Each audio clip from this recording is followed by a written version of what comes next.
I heard that there's one prayer that's answered 100% of the time.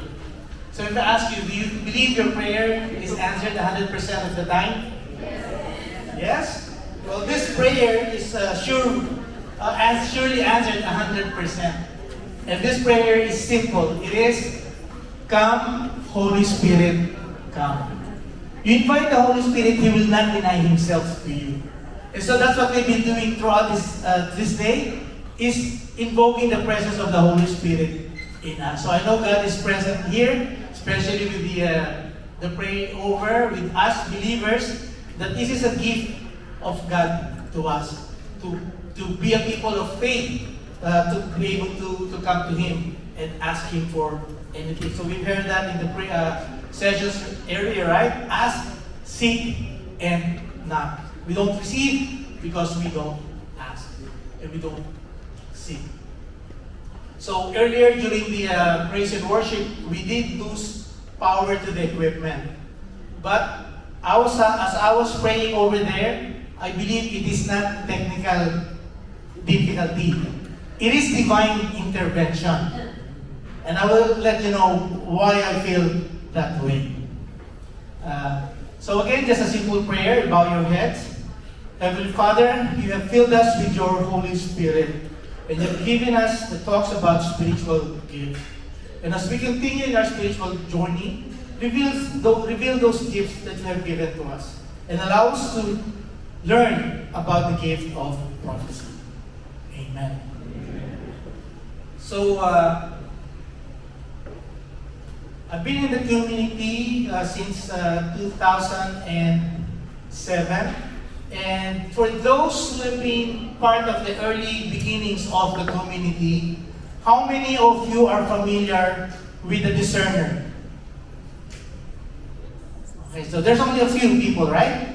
So during our assemblies before, you would have the music, you will have the worship leader, and there is a designated discerner. And what the discerner does is, before the inspired readings or the prophecy is shared, he would basically listen to that and clean it for the assembly. Is this really a message for the community? Or is this just an inspired reading for yourself? Or basically that. So we have that discerner, but for now, we don't have the discerners anymore. So when we are asked to come and proclaim the word or message from God, most of the times that we have heard are inspirational readings. So it is not a message that God actually gave you at that moment when you are listening to the worship. There may be some, but we know in our assemblies we have not heard a prophetic message. And you go back to the scriptures, what it is a prophet basically is speaking the words of God. So in our assembly right now, can I see a raise of hands if you are a prophet? Okay. No prophet? But what is our baptismal rites? When we are baptized, we are made priests, kings, and prophets. So basically, all of us are kings, priests, and prophets by virtue of our baptism. So, I remember this. I know I shared this before. When we were not part of the community yet, and so we would see people going to this is the time when we had discerners. And so I would see a brother or sister go to the back and present the book that they're reading, and then they would come to the front. And for a while I thought they were showing that to the priest. But it's not. It's actually just a brother and sisters.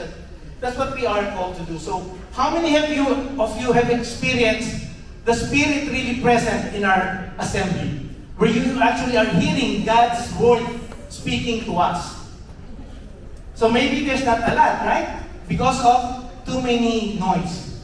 And sometimes we come to the assembly not really spiritually prepared to listen to God, and sometimes we're in a hurry. And I know even sometimes in household there may be argument among spouses or even with your kids on the way. So your mind is sometimes not really present or not really there to listen. So there's a lot of distractions, and we've heard that in our teachings before, it is the devil's way of distracting us. If we cannot, if we have received the gifts, and the only way that that Satan can stop us from using those gifts is to distract us.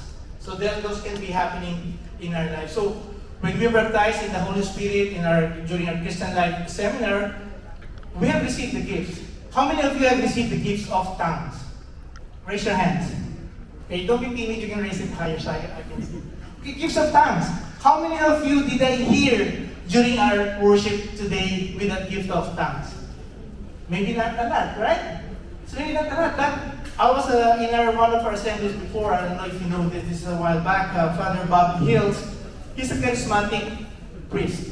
So we invited him in one of our assemblies, and the first thing that he told me was after our praise and worship, there was not enough time for to hear them praising in tongues. So how long should it be? 3 seconds? 5 seconds? But when you praise tongues, it is not your language. It is the language of the angels. It is the language of being given up to God. So for those who have given in tongues, I believe we will have a worship today, later. So I encourage you to use that gift. And sometimes I know sometimes there's a distraction when we praise, and you just close your eyes and just don't be involved with people around you.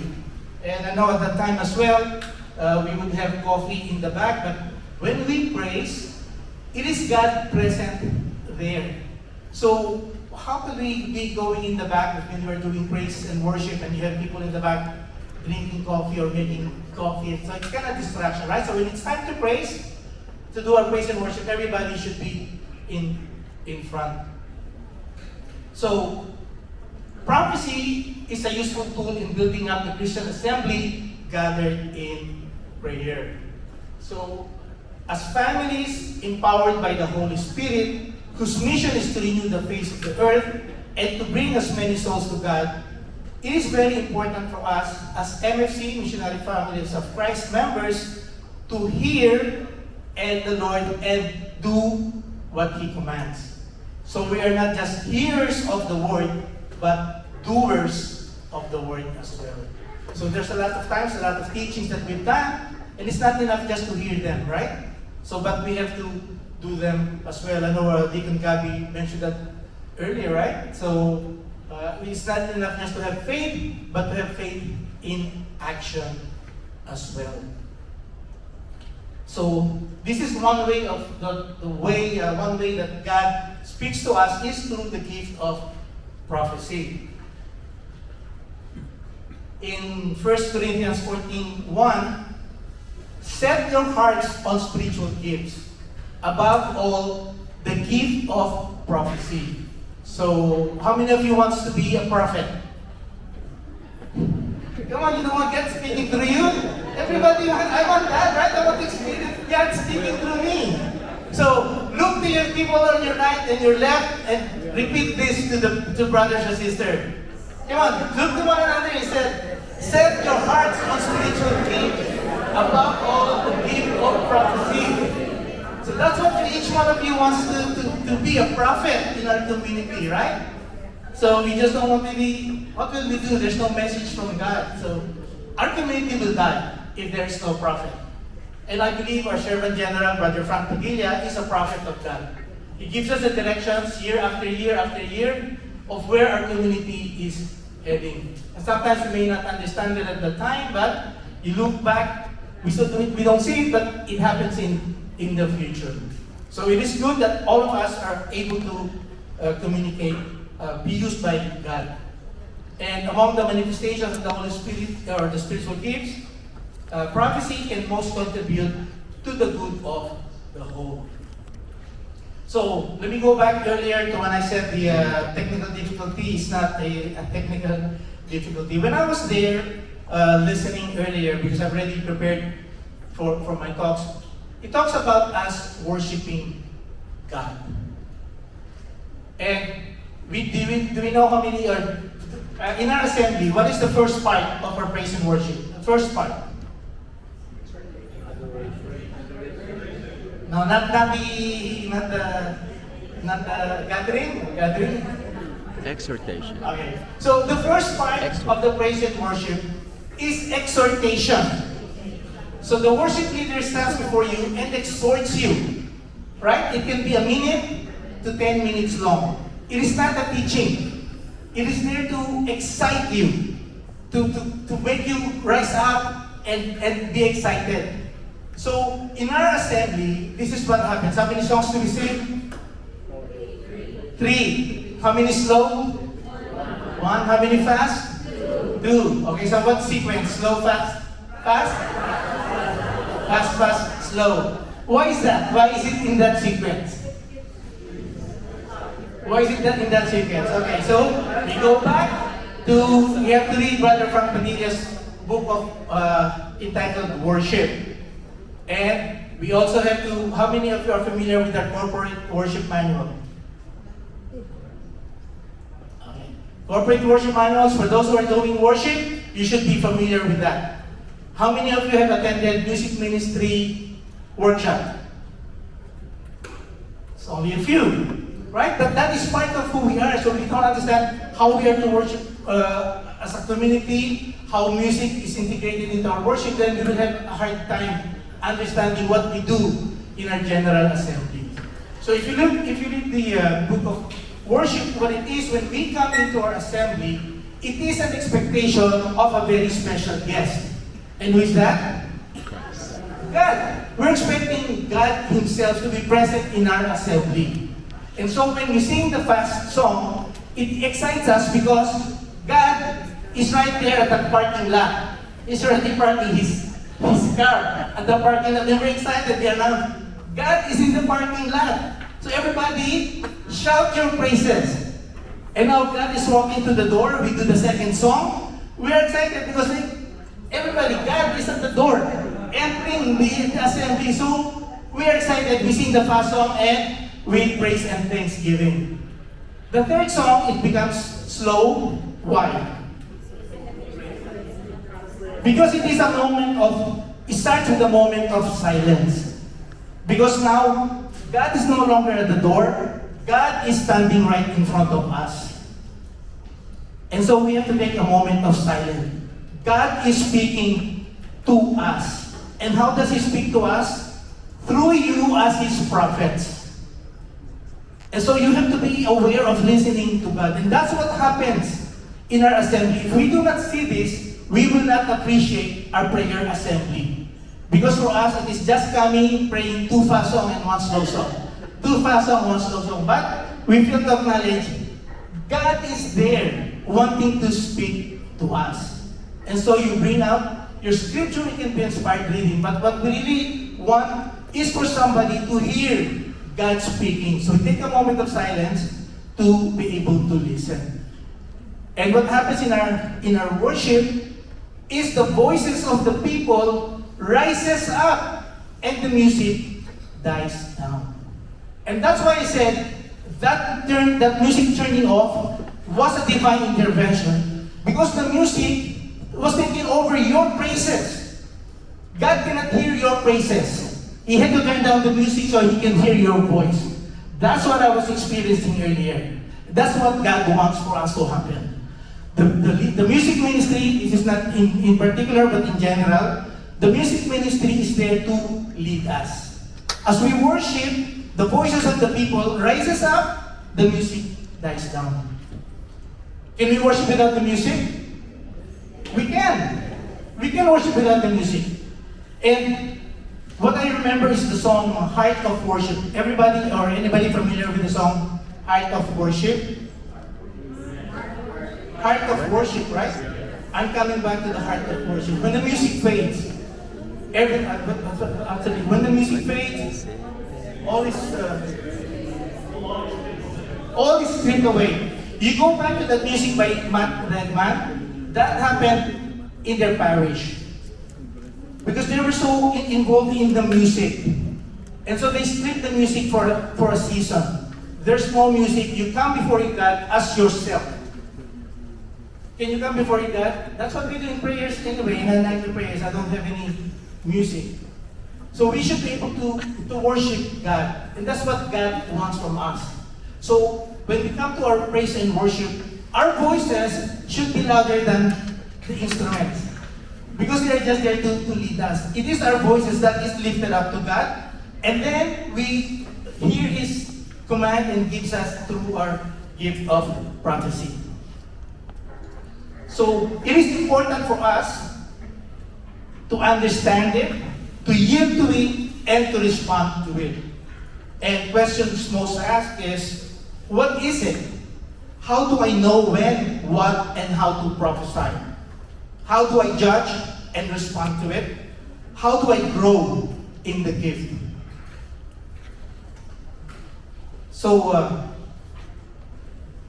whenever you are here in front, for those who will be doing the worship, I have to ask myself before as well, how do I do the worship? Because there's time to prepare for worship. Of course, you have to prepare for the theme, for the songs, for the reflections or response song.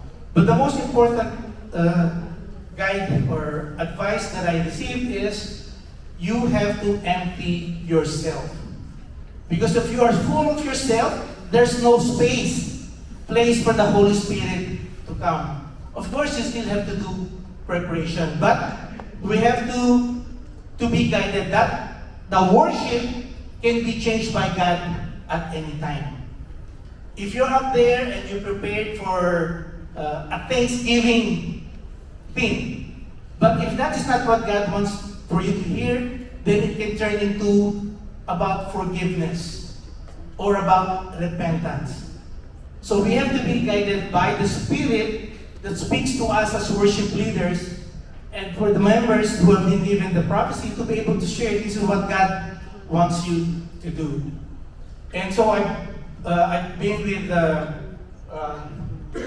music ministry before when I've asked them, based on whatever was happening during that session, I've asked them for a response song. And they said, we did not practice that.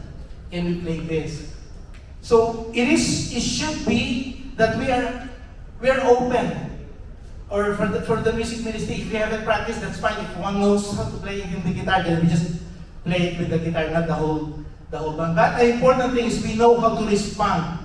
We don't limit to what we know, but how God wants us to respond. So assemblies, gatherings like this, we have plans for it, but God laughs at us. That's what they said. That if you want to make God laugh, tell Him your plans. Because your plans are not His plans. He can always change that. So we have to be open to our assembly, to our praise and worship. So, what is prophecy? So we go back to what is a prophet. A prophet is a person regarded as an inspired teacher or proclaimer of the will of God. So, again, we want to be that, right? To proclaim the will of God. And there can be common misconceptions about, there's also, we have to know what the proper notion is and its purpose. So, common misconceptions. That the prophecy is given in an ecstatic or trance-like state. So, for those who have heard prophecies, we know that it's not so. Because you don't see a brother or sister all of a sudden just being in trance-like motion giving the word. The word is always given naturally in the manner and action that individual normally is. So it's not something out of the ordinary that all of a sudden somebody beside you stiffens or starts shaking to give the word of God. It is just given in a normal way. So when that happens, it is not Christian prophecy. Because in 1 Corinthians 14, 32 to 33, Paul says specifically, indeed, the spirits of the prophets are under the prophet's control, since he is not the God of disorder, but of peace. So for those who have been given the gift of tongues, are you able to control your tongue? It is still under your control, right? So God will not force you to just keep doing it because it's still you. It's still you. God is using you. So an example of this is, okay, so when God sent Jonah to spread the gospel in Nineveh. So Ninevites were the enemies of Israel. So he did not want to go there to proclaim what God was telling him to do. But if you read in the scripture, he went there, but he was delivering the message in his normal state, the way he would act, the way he would speak. And in the same manner, when God used Joseph while he was in prison to interpret Pharaoh's dream. So what was Pharaoh's dream? About the 7 years, so he sprinkled it as the 7 years of abundance and the 7 years of famine. And so his guidance was, during the 7 times of abundance, save what you can so you can live the next 7 years of famine. And so that's what he was given as a prophet. And the last was when God changed Saul into Paul and had him become a prophet. Brother Mehmet mentioned earlier, if we read the book of Ephesians, it tells you how God has told him how for us to live as Christians, as follower of Christ. So he became a prophet of God. And another misconception is prediction of future events. So prophecy, of course, clearly, of course, prediction also occurs in prophecy, but that is only part of the gift. And some people who are not Christians can predict future events successfully, but we cannot accept those as prophecies. We can accept those as God's word to us. As an example, Brother Don, if somebody tells you today that next week you will meet your soulmate, what will you do to Sister Chris? So, that's it, right? So somebody tells you will meet a soulmate, but if you're already married, no? I have divorces because my soulmate is coming to meet me next week. Or somebody tells you will be traveling out of the country. Well, look at the probabilities. If you already have your plane tickets, of course you're going to be traveling, right? Or somebody tells you you will win the lottery. Oh, well, wow, that's good, right? But which lottery? You know, there's a lot of, maybe the lottery in California or something, but you have to know. So now you start buying all the lotteries. So these are misconceptions about being prophet. About within, I think the last, I know it's during Lent, we attended a mental retreat given by our parish priest. I'm not sure how many of you are familiar with mental prayer retreat. Mental prayer. So that's the first time I heard about mental prayer, and I had to kind of Google that. There's a book about mental prayer. So during that retreat, it is a form of prayer that goes beyond the natural, beyond where you are at right now. How many of you pray with your emotions? How many of you pray with your emotions? If you're angry, you pray with angry prayer. If you're happy, you pray with your happy prayer. Right? If you're sad, you pray with that. So, emotions, right? But he said, we should not pray with our emotions. Because if you're angry, then of course your prayer will be geared toward that anger to a brother or a sister. So, you have to be beyond emotion. So that's on the earthly level. So how many of us can pray beyond the earthly emotions? So you can try, right? But he said it doesn't just stay beyond the earthly emotions. It goes beyond the angels and the saints. Your prayer should go beyond the angels and the saints. So you elevate your prayer beyond that. So you're not thinking about the world, You're even thinking about the way that angels and saints think until you come to a prayer that you are there face to face with God. That your prayer is right there. You are speaking directly to God. And that is mental prayer. It will take a long time for us maybe to be elevated to that level of being able to pray face to face. Because a lot of emotions maybe in our prayer just stays here all the time. So we have to go beyond that. And that's what mental prayer was about. And when he was sharing this, there was also another speaker during that session that used to work with him in this old parish. And when he met this person, he told him, "You will be a good father to that girl." But the man has not told him anything. So he called his wife and said, "Why did you tell father that we are having a baby girl? I haven't told anybody." And his wife said, "I haven't told anybody. I haven't told Father Inigo." But because of his connection with that individual, he was able to sense what that individual was experiencing. So after that, when I met him in the hallway, I told him, "Father, I'm scared to come before you because I think you can read my mind." But that's what, if we can elevate ourselves to that kind of prayer. I know, Padre Pio, you mentioned we prayed this prayer before. I haven't read his life story, but I know when people goes to him to confession, he knows if that person has not confessed everything. So he knows the life of that person. So what exciting moment for us if you are become a prophet for the community and you're able to tell us, this is what God wants for this community to happen. Such a wonderful event, right? Because now you're communicating with God. So what should be the proper notion of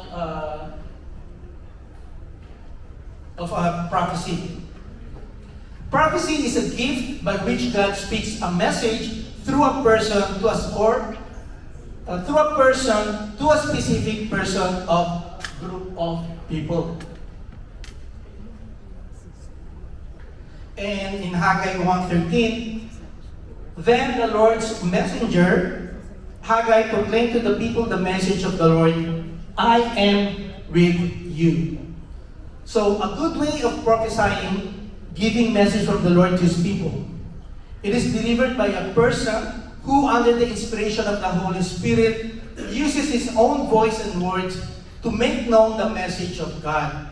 The Lord commissions a person from among the people and gives him a message to bring to His people. And its purpose is in 1 Corinthians 14:3. He who prophesies speaks to men for their upbuilding and encouragement. So when we hear a prophecy, it's not about a prophecy of doom. Because God doesn't want to condemn us, God wants to lift us up, no matter what our situation is. So, through prophecy, God wants to encourage us when we are disheartened. He wants to urge us on when we are serving Him faithfully. He wants to direct us when we are uncertain. He warns us when moving towards danger. Console us when suffering. Inspire us when our zeal is lacking or diminished.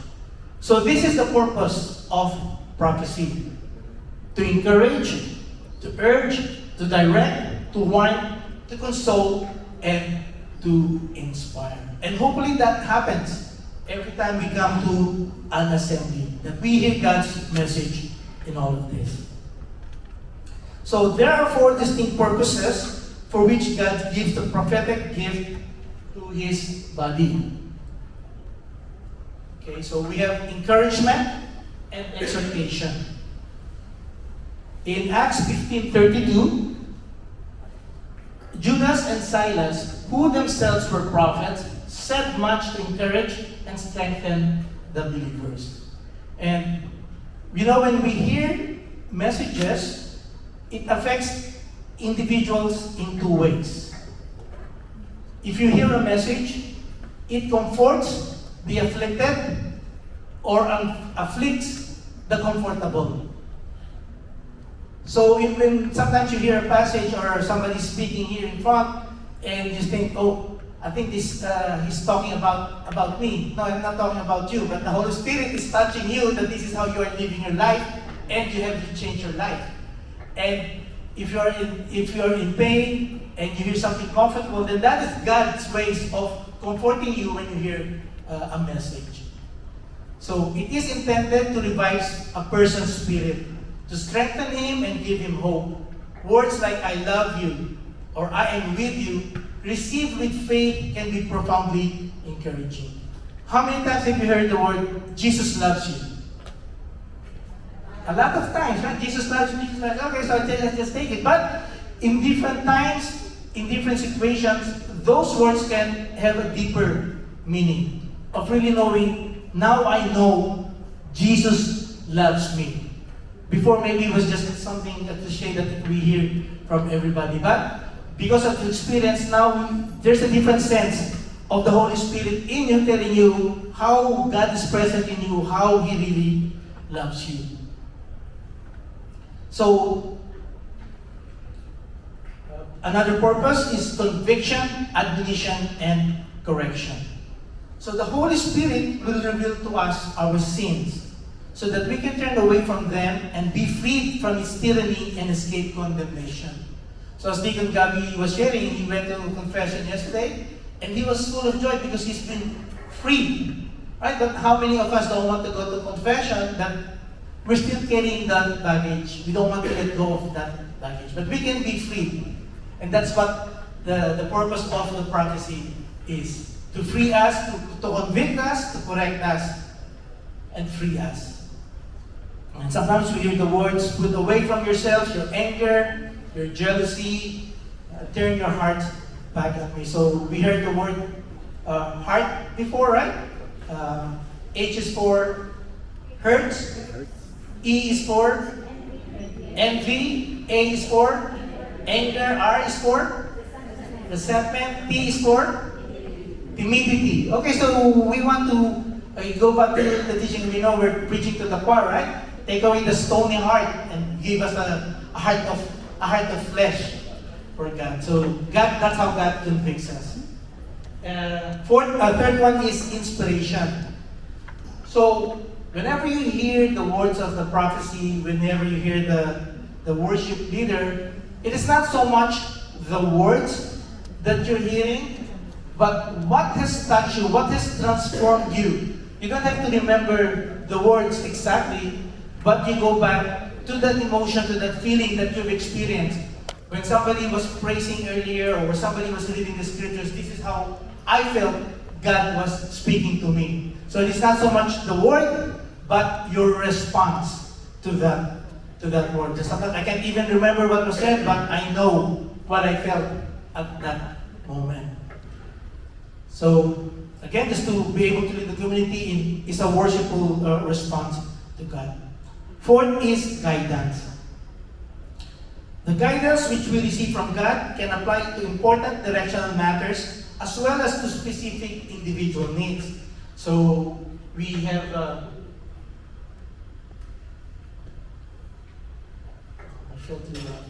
okay. So in Acts 11:27 and the following, God spoke through prophecy and warned of a famine. That actually occurred, and the prophecy prepared the Christians for it. So, again, prophecy can be in form of warning. God is warning, if we do not change our ways, then this is what's going to happen. And in Acts 13, it talks about the prophetic instruction. God wanted Paul and Barnabas to depart on a missionary journey. So this is what was heard, and this is what they did. So being a prophet, how do you receive a word from God? Well, there's three ways. First is receiving the words of the message. And some people share that this is like almost like listening to a tape recorded message that they hear, that they seem to hear over and over and over. And others find thoughts in their minds forming without any effort or direction of their own. The thoughts just come. And how it happens, a complete message soon forms itself, and the person speaks out the words he has been given. So maybe a word or two, and it just comes as a message. And again, in the scriptures, it says God can just fill out the words out of your mouth, and as long as you come before Him empty, He will be able to use you as His tool. Second is receiving the sense of a message. So here, clearly there's no words, but it is just a feeling. I believe that this is what the Lord is telling us. This is what the Lord wants me to share you. So however, he or she may not immediately know how to say it or with what words to express, because it is just a sense. And so, because of that sense, the prophet just needs to fill in the words of whatever he is experiencing. And the third is receiving the first words of the message. And so one who prophesies will sometimes receive neither the words nor the sense of the message. Instead, he will only receive a word or two. And if he is convinced that those few words will begin a prophetic message, he can simply begin to speak out. And as he does, the rest of the message will be given to him. And so, how is the message of God being delivered to His people? So how do you deliver this message if you are a prophet? Well, we'll look at the style and expression. First is oracles. So these are brief, direct communication to God's people, usually delivered in the first person, as if God Himself was speaking. So maybe you've heard people come to the front and speak, "My people," or "the Lord says." So that's a form of oracle that is God directly speaking. But again, you have to be careful. Is it God really speaking, or is it you? If it's you, then you just share it as, "I believe the Lord is telling us this," rather than saying it directly, "The Lord is speaking," unless that is really the Lord's message to you to share to the community. Or there can also be a prophecy in a song. So it's not given as it's not given for dramatic effect, but maybe that's just how the prophecy came out, is through a song. Or it can be visions, as we shared earlier. Joseph, he interpreted the visions, interpreted the vision. So maybe you have that visions as well, and you share, or somebody shared you a vision, and you're able to interpret what that vision means. So you are a prophet in that way. Or prophecy can also be given in tongues. When Brother Bevan was talking about the different gifts, unless there is a interpretation of tongues, then God will not use somebody to give the tongues in prophecy unless somebody is there to interpret. But it can be given in tongues as well. And we look at the manner of timing. Since the Lord uses an individual as His vehicle of communication, the words of the prophecy will be consistent with the way the person speaks, and the language and style a person uses in prophecy are under the person's control. So it is the responsibility of the person prophesying to speak in a language that is understandable. It's not in a dramatic effect. Deliver it in a simple, straightforward way, speaking loudly enough so everyone present can hear and avoid unnecessary drama. And prophecies must also be delivered in the right place and at the right time. And prophesying is very appropriate during when? Our prayer assemblies, our household meetings. It has to follow the order of the meeting. So we have a time of silence and a time to hear God's word. I don't believe I've heard anybody start prophesying in the middle of worship, right? All of a sudden, somebody just speaks in the back, because our God is a God of order. So we follow that order. And we know God is in the parking lot. God is entering to the door. God is in front of us. And now it's time for us to listen. Corinthians 14:39 to 40.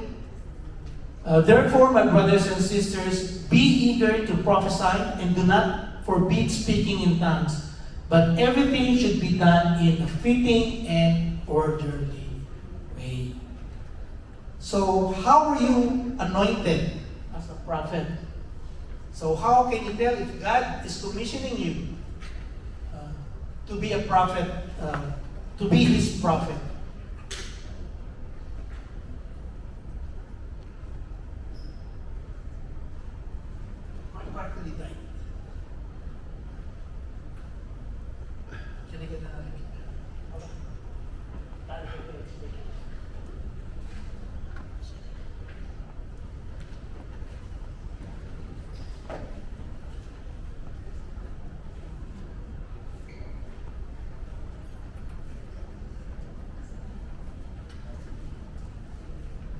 Okay, inside Isaiah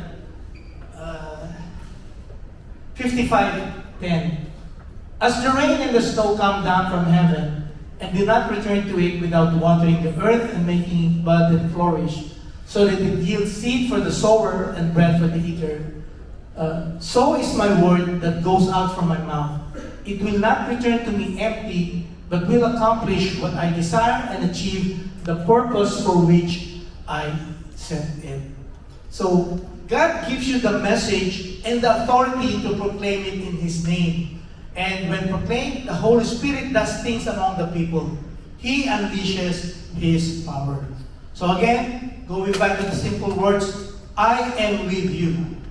We know that, right? It's not a great revelation, but when it comes with power, with God, then it would certainly bear fruit. And how can you tell if the Lord is commissioning me? He stirs up a feeling of conviction in us to speak in His name.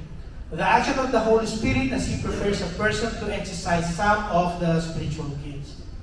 And sometimes, the urge to prophesy is accompanied by physical sensations.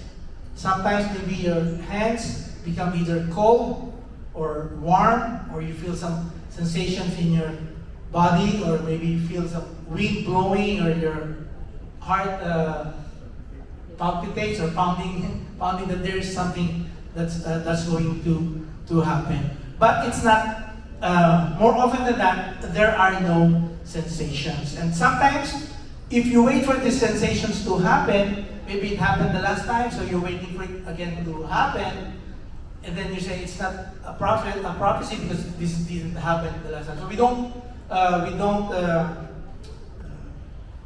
don't use them because it confuses us if we get a warm feeling in our hands or not. But the important thing is if we feel that this is a message coming from God. And an example maybe is, just leave it.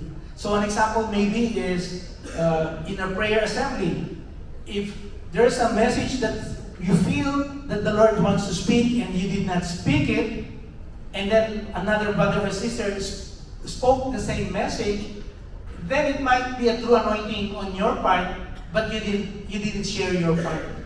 So maybe God used somebody else to proclaim that message. So for us as we also have discerning spirits, right? That everything that is said is we just accept it as that message for the community, because like I said earlier, it can be a inspired reading specific for that brother or sister. So when we get that anointing, we should simply speak out. And many people never speak out in prophecy because they want to absolutely be sure. It's okay to make mistakes. None of us can ever be totally sure unless we say it and give others the chance to judge or test the weight of the prophecy. In 1 Corinthians 39, I believe it's 39, let 2 or 3 prophets speak, and let others weigh out the prophecy. So we do not judge the person, we judge the prophecy. And sometimes maybe I don't like this brother or sister, so I'm not going to listen to whatever he's saying. Right? So we look at past the person that listen to the prophecy. So growing in the Spirit. So how do we go in prophecy? So there are 2 ways, right? As hearers and as prophets. So we go back to the beginning. We are hearers and doers of the word. So as hearers, we pray that the Lord will speak to us directly, especially through the gift of prophecy. And expectantly wait for the word of the Lord to come. We have to respond in faith, obedience, and obedience. And listen and be familiar with the voice of the Lord through regular prayer. Meditate and reflect on the prophecies spoken. So what is important, again, it's a reminder. Brother Bevan reminded us of reading the scriptures daily so that we can know how God is speaking through us. And as prophets, we do everything in the first column. We pray, we yield, we respond, we listen, and we add these additional things. We stir up the gift. Put yourself in readiness to receive the prophecy from God, not prophesy by your own power or work up a prophecy by yourself. Put aside selfish ambition and take on an ambition to serve. So in your personal prayer time, ask God if He has something to show you or speak about a person or situation that you are praying for. And maybe you can write down in a journal what your insights and experiences are so that later, when confirmation or fulfillment happens, then it can be a marker of your growth. And again, speak when you receive an anointing to prophesy. And be open to receive feedback and correction. It often helps to talk with others who can also prophesy, who have been given these gifts, and you can share your experiences and difficulties with them. And the Lord will bring others across your path that will help you at different stages of your journey. 5th is be submissive. Submit to God in the way you prophesy. You should prophesy to whatever extent God gives you the ability. Neither holding back a gift you have received, nor reaching out to grab something God has not given you. 6, be submissive to the body of Christ. Be obedient to your elders. 7 is be patient. This all starts with S, right? Persevere. Faithfully and peacefully keep at something over a long period of time. Persevere in your determination to grow. And number 8, say thank you. Be grateful. So the gift of prophecy is not essential to salvation. Yet, to decide that we don't want it or we can do without it, just because it is possible to do without prophecy, is to settle for less. Just because we can settle for less. Like Deacon Gabby said, because this is the minimum requirement, that we just stay with that minimum requirement. So we want to go beyond what is minimally required of us. So today, God desires to speak directly and clearly to His people, warning them, building them, and giving them direction. And let us desire the gift of prophecy and respond to it, that our effectiveness in serving God and our neighbor will increase. Okay, so some important points to keep in mind when we are prophesying. We need to stay humble in attitude and become clean instruments of the Lord. So to summarize the session for today, this session, prophecy is a gift we should eagerly desire. It is a gift by which God speaks a message through another person to a specific person or to a group of people. It is important for us to understand it, yield to it, and respond to it. Through prophecy, God wants to encourage us when we are disheartened, urge us on when we are serving Him faithfully, direct us when uncertain, warn us when moving towards danger, console us when suffering, inspire us when our zeal is lacking or diminished. And people with this gift expose sin or deception in others for the purpose of reconciliation. They speak timely a word from God, causing conviction, repentance, and edification. They see truth that others often fail to see and challenge them to respond. Warn of God's immediate or future judgment if there is no repentance. We know prophecy is verbal. It is spoken. The Lord reveals it to the messenger, prophet, by words of the message, by sense of the message, or just by the first word of the message. So God wants us to know that He hears, sees, and knows us. So today we are still in Easter time, and coming up is the Pentecost celebration, the birth of our church. So this is the mystery of the Pentecost. The Holy Spirit illuminates the human spirit by revealing Christ crucified and risen. Indicates the way to become more like Him. That is to be the image and instrument of the love which flows from Christ, from Pope Benedict. So like I said, in a few weeks we will be celebrating Pentecost. And this is the birth of the church. The outpouring of the Holy Spirit on the disciples when they became emboldened to proclaim Jesus' message. We also want to be a community on fire, proclaiming Jesus' message. A community that has the Holy Spirit. So, at this time, I'd ask everybody to have the proper posture before God. So just sit and relax.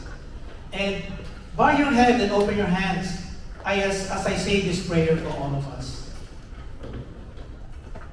Heavenly Father, we are your instruments. Have the Holy Spirit touch our soul so that we may love you as He does and as your beloved Son Jesus does.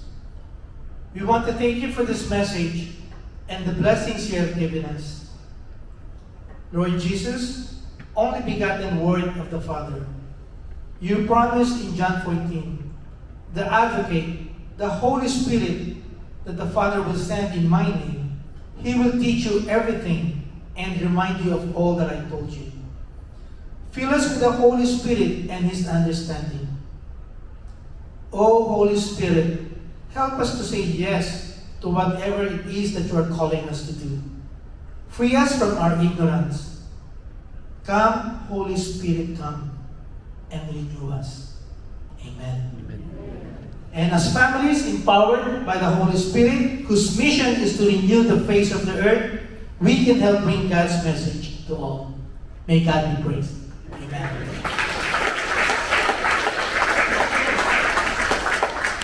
Thank you, Brother Woods.